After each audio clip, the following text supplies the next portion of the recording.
Next up, we're going to be looking at Lesson 1. Here is the link to Lesson 1 in our digital textbook. Each lesson will have a link and a description. So if you click on that, this will come up.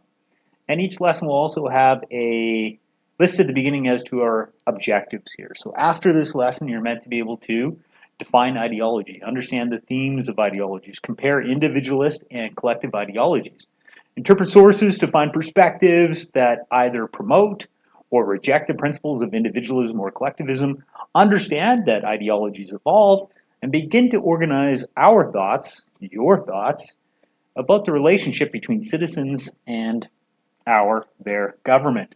So, sit back, take some notes. I'm going to guide you through this lesson.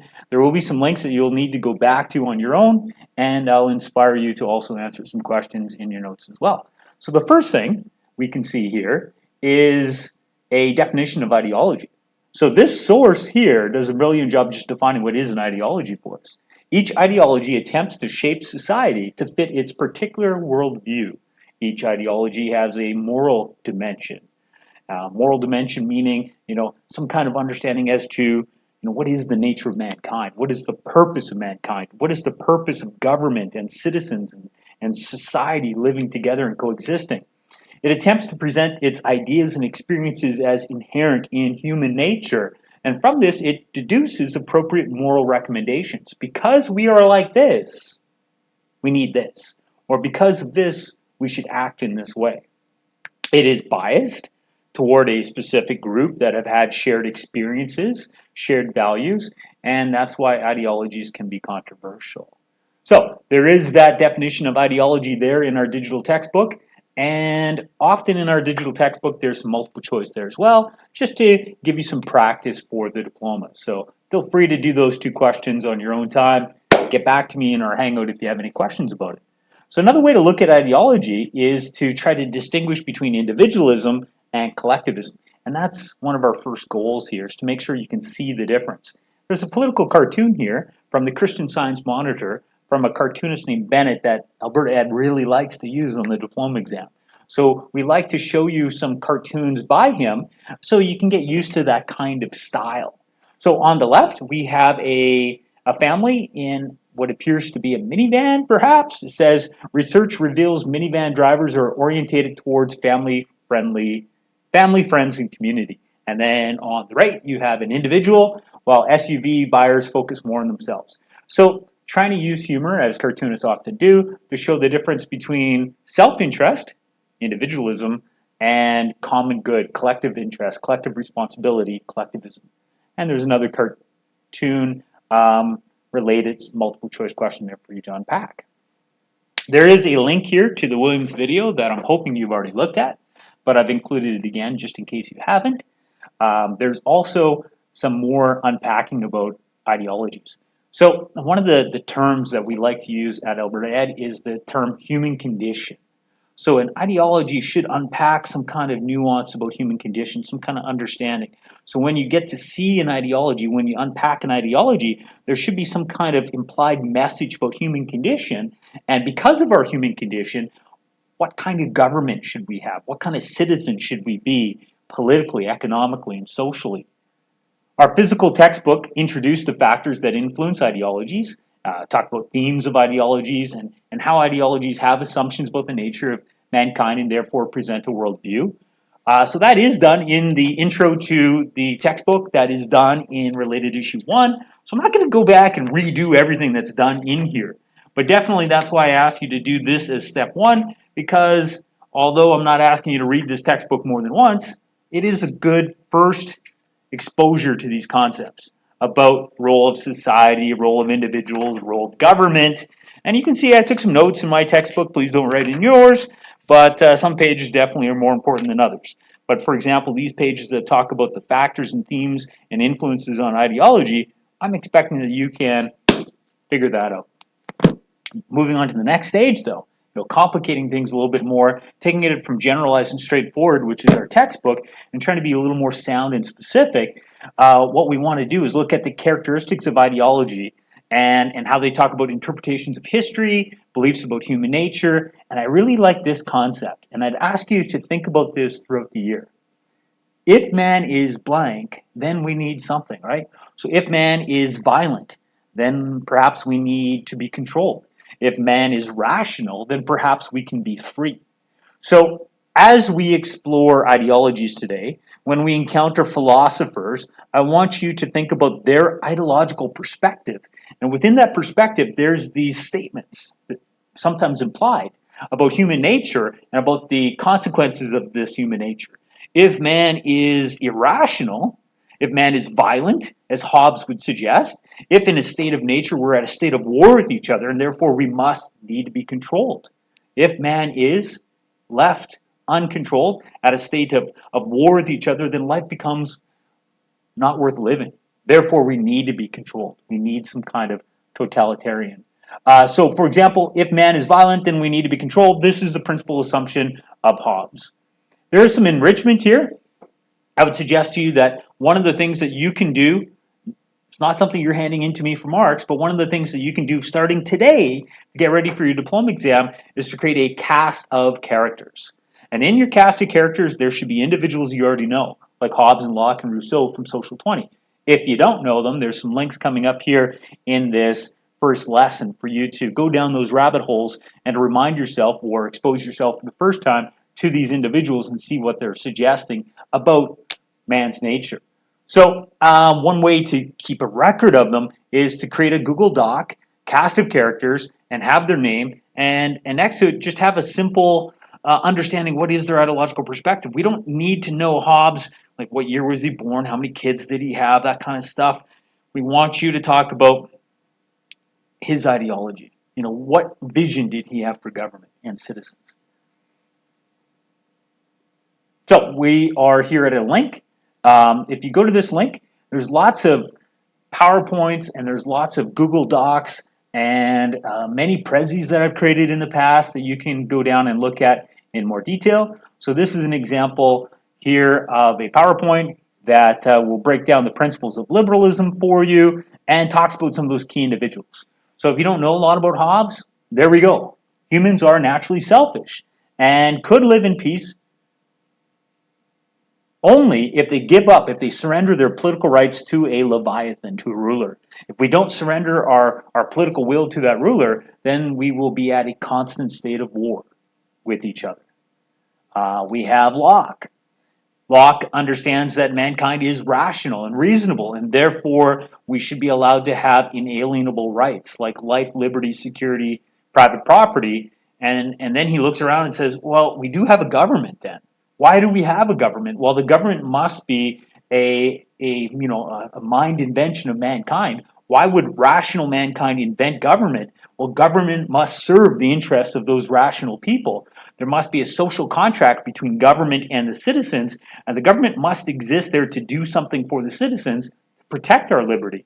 And that social contract also talks about accountability between government and citizens. How can the people hold a government accountable if the government begins to pervert the will of the people? Then we have Montesquieu and his separation of powers, that we can't have those three branches of government controlled by one individual. Montesquieu obviously inspires the US system. We have Adam Smith and his idea that we can be rational calculators of our own economic self-interest, that the invisible hand of greed, of self-interest, can guide us economically, and that's the best producer of wealth and distributor of wealth. Then we have John Stuart Mill and his idea of a harm principle, that liberty is absolute, little asterisk, except if it's going to harm someone else. So we do have some cast of characters started here for you in this link, but it's a start. This is not an exclusive list. So definitely there's some links here that can give you a quick intro to some of these thinkers, but it's not going to be an exclusive list. So for example, moving on here, we have some of the key ones. Hobbes and Locke are politically our two key philosophers. We need you to go into the diploma exam really understanding Hobbes and Locke.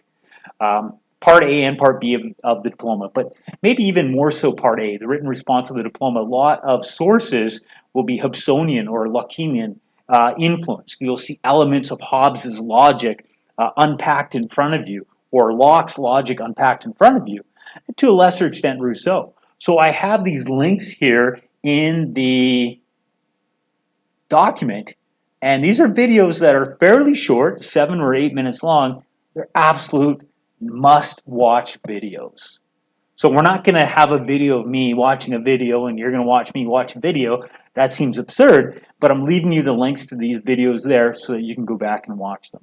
Watch them, take note, but when you take note about, what assumption is Hobbes making about the nature of mankind? And if mankind is this, then what? Then what kind of government must we have? What kind of citizens must we have? What is the role of government? What is the responsibility role of citizens? Same thing with Locke, same thing with Rousseau.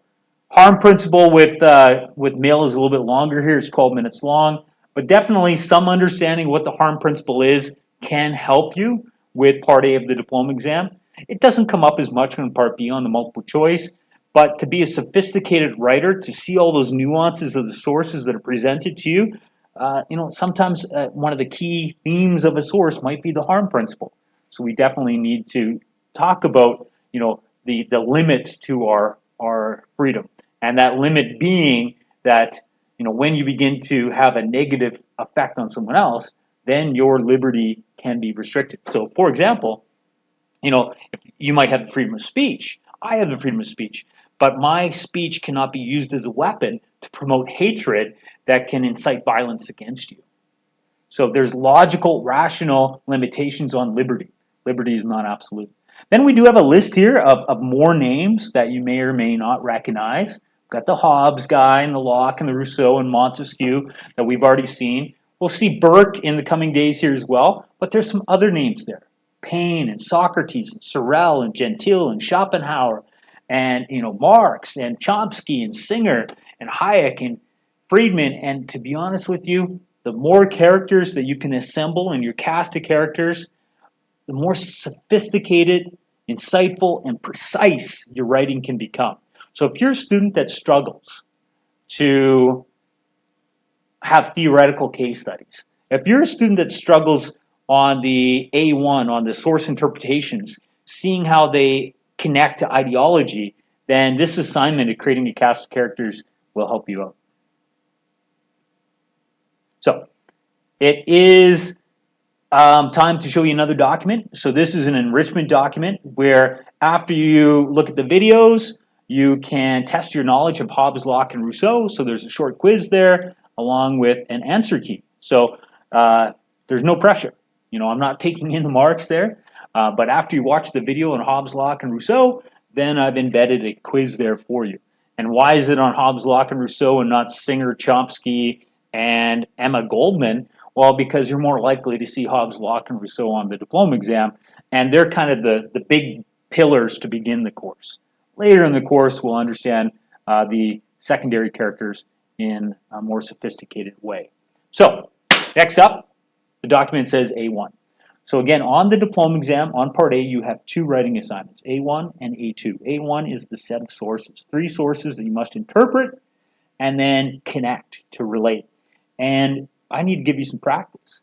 So we have some sources here, and the idea is that we need to practice unpacking ideology. Practice finding themes, practice finding assumptions, practice finding, ideas about the role of government and mankind and all of these great things. Here's the first source. So, reading it together, you'd read through it once to just kind of get the big picture. Politically, true individualism means recognizing that one has a right to his own life and happiness. But it also means uniting with other citizens to preserve and defend the institutions that protect that right. So, after you read through it once, you go back and you look at some key terms. So, key terms there are words like, individualism. Politically, true individualism, right? Recognizes that one has a right to his own life and happiness. So this is promoting individualism politically. It's promoting your right to life and happiness. It's reflecting individualism. It's promoting liberalism, right? But it also means uniting with other citizens to preserve and defend the institutions that protect that right. So we're seeing that second sentence, a path to achieve our goal, Our goal is individualism. Our goal is to have a right to our own life and happiness. But the path to achieve that goal is to unite with others to defend those institutions. Now, it doesn't specifically state what are those institutions, but we can infer that the institutions mentioned could be things in Canada like the House of Commons, that it could even be a reference indirectly to things like our Canadian Charter of Rights and Freedoms, our Constitution. So when we unpack sources, we need to begin to look at key terms. We need to look at what kind of goal do they have in mind, and the path to that goal, and we'll have lots of practice. Source 2, we have a long quote from former Prime Minister Pierre Trudeau. And again, as you break down the language here, you should be able to see, his ideological perspective. And with regard to his perspective, there's a message about the role of government, and there's a message about the role of citizens. I'm going to get you to do this one after the video. And then if you have questions about it, bring it up in our Hangout. This would be one for you to say, you know what, Mr. McGrath, I can't find a perspective here. I don't know if he wants a government that is practicing homogenization, assimilation, acculturation, or is he valuing plurality and pluralism? Well, take a look at it and see if you can see some of those terms from Social 10. So there's lots of quotes here, there's some cartoons here, and even in silly little cartoons like this one, there's a message about the nature of mankind. This cartoon is suggesting man is irrational. And by looking at this, it's really questioning the foundation of capitalism. If Adam Smith's assumption of man's nature is we are rational calculators and therefore left in our own self-interest, the invisible hand is the best guide for the economy, this cartoon is suggesting otherwise. It is suggesting that left in our own self-interest without government regulation, our invisible hand, our greed, will make us do irrational and often emotional decisions, right? That they don't know why they're selling or buying, they're just doing it because of a chain of emotions. Same thing here with this commentary about the idea of rights and liberty and those who attack others. The above source, allows the viewer to consider the conflict between individual rights and collective rights. And specifically here, individual gender rights versus collective religious rights, along with some related ideas, like the collective right to force adherence to collective norms. So the textbook introduced some key terms that we really need for A1. And these terms are the principles of individualism and collectivism. And they begin in the textbook on page 71. And they go up to page 85. And for A1, we need to be able to use these terms. We need to be able to talk about, man, do I see a rule of law here? Do I see self-interest? Do I see competition? What principles of individualism or what principles of collectivism are either being reflected or rejected? So when we look at sources for A1, we need to think of those principles from pages 71 to 85. So that's a quick introduction to ideology. Now we're looking at themes of ideology, ways to break ideologies down and say, okay, this ideology is a message, but it's a message about something. So in our document here, we have a list of ideologies. Some are messages about the purpose of society. Some are messages about the purpose of the state. Some are messages about the economy and whether or not we should embrace consumerism. So we have a whole list. Some are cartoons, most are quotes. And I would suggest to you that not only is it important now to go through the list and apply your ability to break language down and see if you can see a message about education or militarism or responsibility, but also these are perspectives that you should use in future writing to allow your toolbox of evidence and argumentation to grow. That one of the shortcomings that writers have is they often don't know what to write about. Well, here early on in the course, we're beginning to take an inventory of ideological perspectives. And if you can have an inventory of ideological perspectives, ones perspectives that are, pro responsibility, anti-responsibility, pro-consumerism, anti-consumerism. When you have an inventory of those starting here on day one, then when you have to write an essay on consumerism later, you've already created those anti and pro-consumerism arguments. Now you just have to connect back to that. Now you just have to think back to what you've already done, and it makes it easier. So here's some quotes about the environment. Future generations may well ask themselves, what were our parents thinking? Al Gore. So that quote in and of itself allows us to open up a lot from Social 10 and this whole idea of this paradigm that we live in, the sustainability, the viability of it. Are we living in an age of stupid where we see the death of birth? And, is this biosphere, this thin layer, a livable space in the known universe, is this biosphere becoming less livable because of the actions of mankind? Al Gore would suggest yes. And therefore, in an essay that's questioning, the ecological impact of our economic activities, that quote has a place. So there's other ones about change and capitalism, a whole list here. So a couple of things you can do with this list. Firstly, read through it, make sure that you understand how to break down and say, oh, I see an ideology here. I see a statement about government, about the nature of mankind. And while you break it down, you can say, well, if man is this, then what? What kind of government do we need? What kind of citizens do we need? In addition to that, though, we can begin to take an inventory and say, how might I be able to use these quotes in the future in an essay? Because these quotes combined show that division of society, that conversation that is surrounding much of what we talk about this year. So the third thing that we can do with this lesson today is look at the difference between individualism and collectivism. So taking a step back, making this a little easier again, saying that ideological perspectives can either be pro-individualism, pro-collectivism. And we have a chart here that kind of summarizes both. Some of the assumptions that we're making. We have lots of extra links here to prezzies that I've created that give you examples of individualism and collectivism, that go into great depth about individualism and collectivism. So these are things, these are rabbit holes. Oh, they want me to log in. These are rabbit holes. No, they don't like my login. These are rabbit holes that you can go down on your own to seek out more information. But I really like this summary. So we're going to spend a little bit of time talking about it. So this summary is from the Social 30-2 textbook.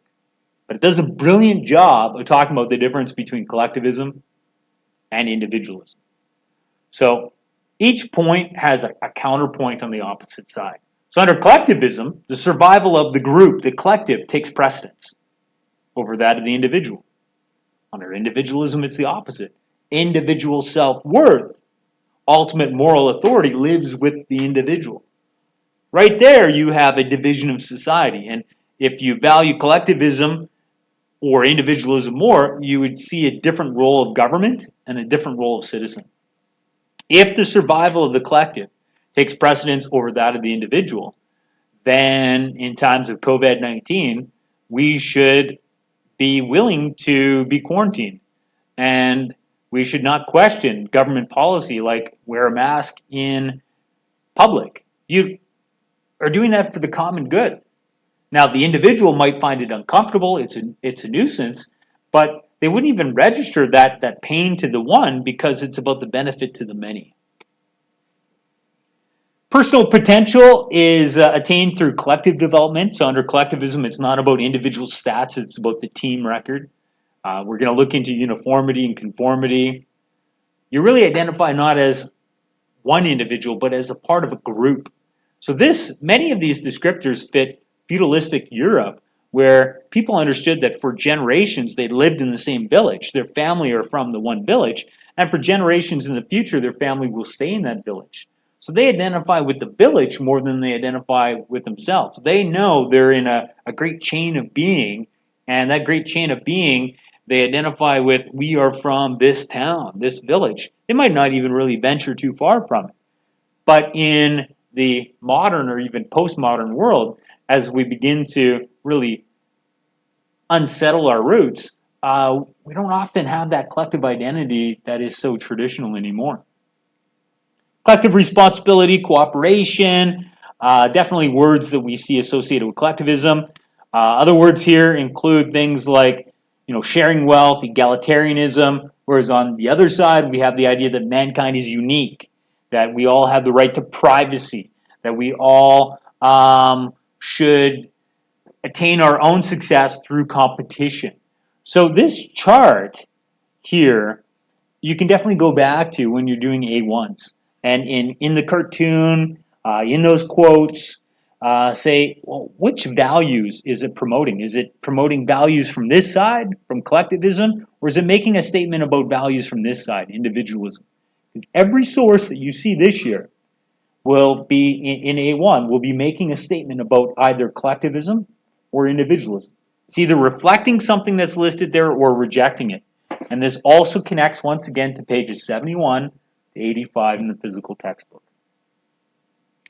Another way to explore individualism, the textbook introduces this as well, is to give us a little bit of a history lesson as to how individualism did grow. We don't really see a lot of this history type information tested on the diploma exam, but definitely we'll highlight some key stuff as we go.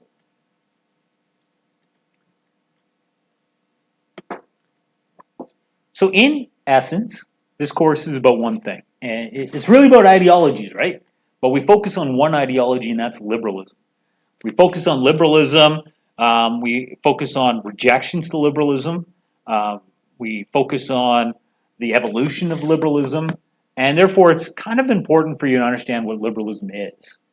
And as a beginning, we have this quote here: liberalism is the philosophy of our time because it does not try to conserve every tradition of the past, because it does not apply to new problems the old doctrine solutions, because it is prepared to experiment and innovate, and because it knows that the past is less important than the future. So when you read that quote, what are some values that we can imply or infer that this statement is making about liberalism? That based upon the words used there, they're suggesting that liberalism is pro-change, that liberalism is forward thinking, that liberalism is evolving. So some more application of our knowledge. We have some sources in here that you can spend some time unpacking. So here's a sample source. We have a cartoon. Often it's important to establish, what's on the page before you can talk about why it's there. So on the page, we can see what we can assume is a family, right? They even refer to themselves as a family. The man told us that no one owns a house anymore. The government has taken over all the land and the buildings on it. What will become of our family? So most cartoons try to get you engaged, right? So this one's trying to play on your emotions and say, oh my goodness, what's happening to this family? What a horrible thing it is when the government takes away their property. And now we are somehow emotionally invested in the outcome, the future of these four characters. They appear to be vulnerable to the actions of government, and now we have this response to the government actions, that we are rejecting it. So the above source is rejecting that government action. Well, what was the government action? Public ownership of property. So public ownership of property is one of the principles of collectivism. This cartoon then is rejecting collectivism. It's inferring that when societies embrace principles of collectivism, it creates uncertainty for families. By using a family in the cartoonist is also attempting to elicit an emotional response from us, the viewers, with the intention to create a sympathetic attachment to the fate of this fictional family, and therefore a rejection of the collectivist practice. So that's the type of unpacking of the purpose of cartoons that we're going to be looking for you to do for us. Here's an assignment that you can do if you wish in your notes. Nothing that I'm going to ask to see, but it's looking at those principles of collectivism and individualism from pages 71 to 85 and getting you to define them, maybe give examples, maybe contrast them. Another way to apply the knowledge that we're looking at here is to see if we can understand how an individualist or a collectivist would respond to certain things. School uniforms should be mandatory in public schools. Collectivists would say, of course, that sounds great.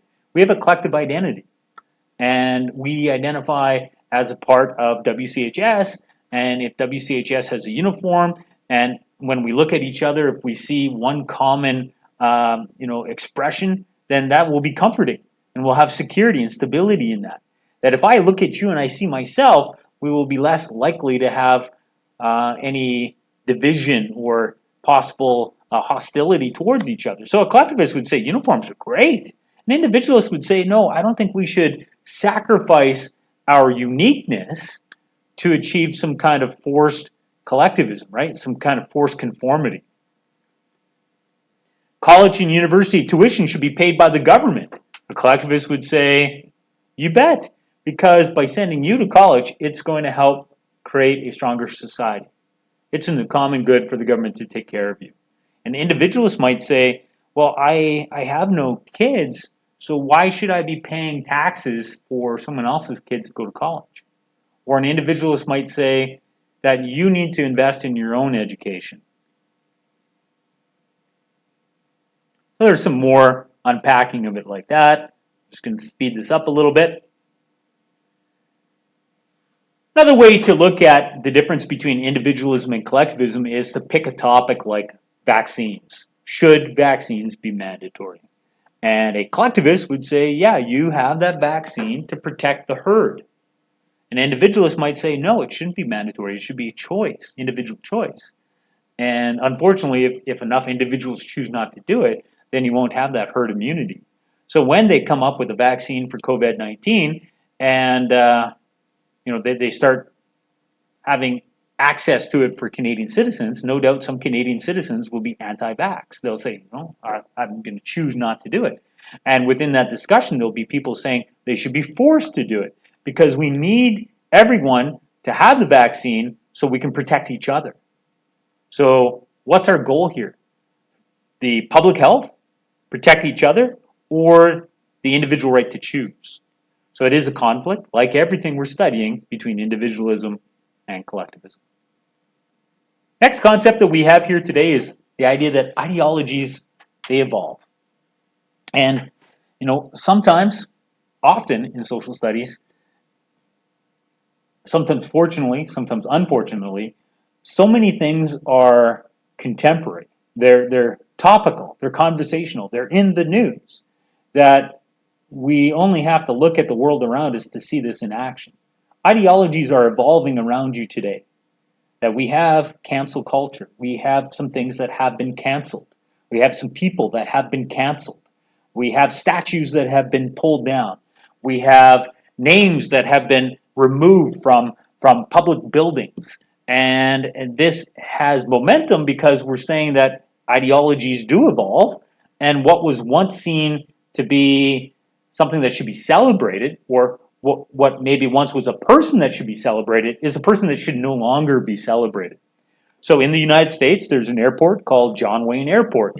And John Wayne was an actor, hero to millions, but it turns out he was, at his time, even in his time, seen as, quite racist as an individual. Well, do we want his name attached to an airport? Many people say that we need to cancel John Wayne from culture. We need to cancel his influence by renaming that airport. So in the document, we have Queen Elizabeth II, and somebody has spray painted "Parasite" on her statue. But cancel culture can be alarming. Golda Meir has a quote here that says, "One cannot and must not try to erase the past merely because it does not fit the present." Words to consider.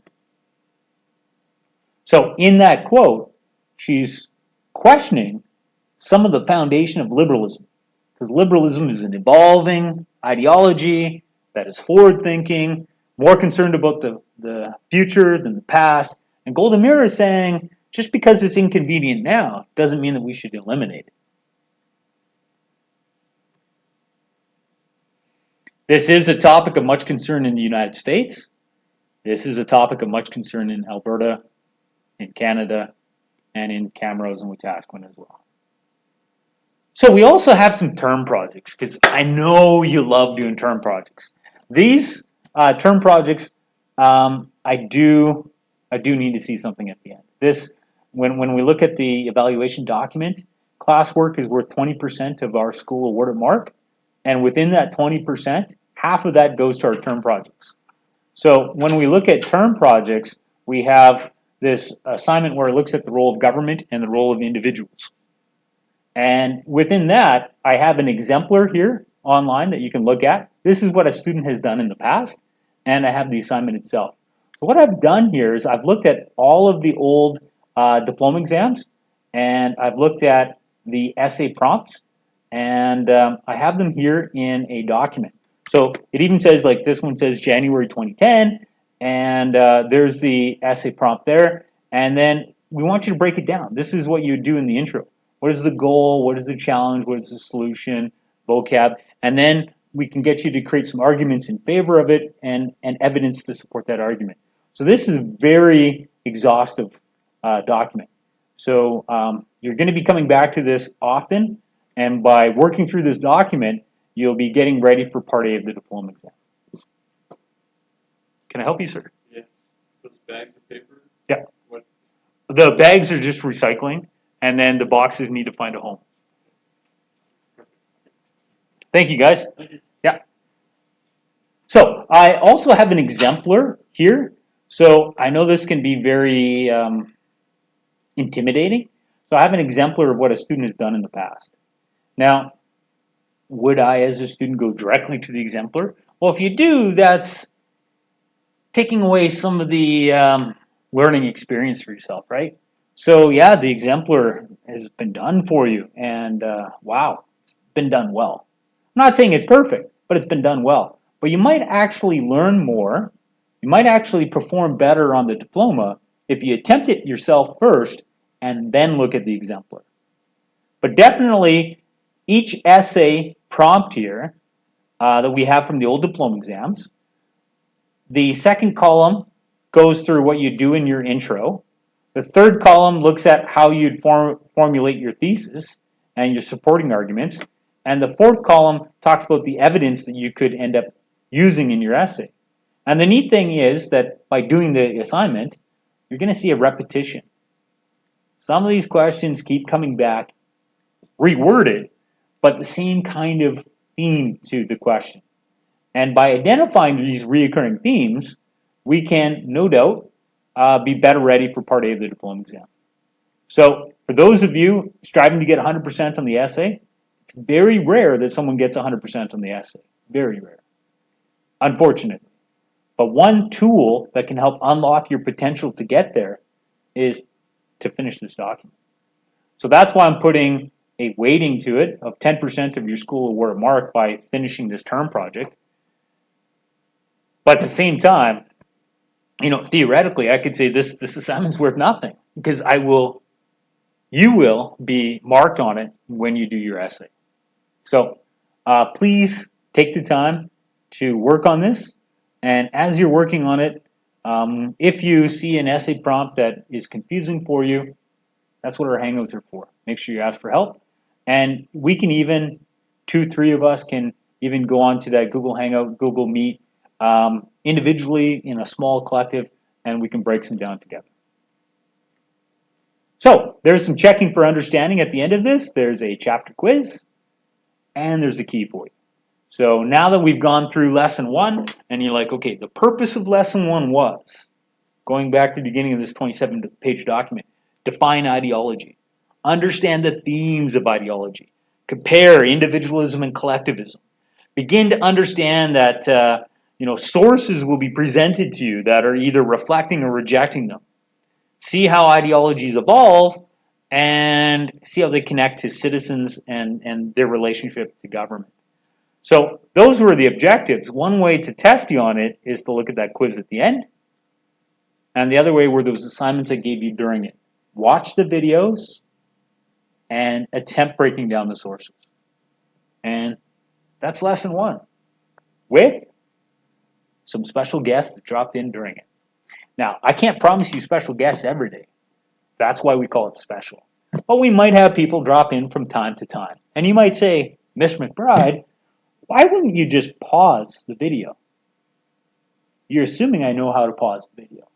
Or you might be saying, Miss McBride, why wouldn't you just edit that part out of the video? You're assuming I'm going to be spending hours making these videos. I'm not going to be spending hours making these videos. I'm not going to be going back and editing that. That's a special treat. Maybe I won't even bring it up, and that'll be my test to see who actually watched the video. If nobody talks about, hey, what were those dudes doing when they walked into your room? What were they wanting? If nobody asks me the question, then I know that nobody's actually watching these. And then literally I'm just talking to myself. And I'm okay with that. Because I like myself. All right. Anyways, that's lesson 1, Introduction to Ideologies. I have no idea how long that video was. It felt like it was like 17 hours long. So I do apologize about that. There is a lot here with lesson 1. Lesson 2 is shorter. Most of lesson 2 is just my notes on liberalism. I'm about to record that for you because you're going to do both on day 1. But the lesson 2 video is going to take you a fraction of the time. All right. I'll see you at the first hangout. And if you're not at those hangouts, I'm going to attempt to record them for you. And again, if you ever need help, make sure that you're sending me emails.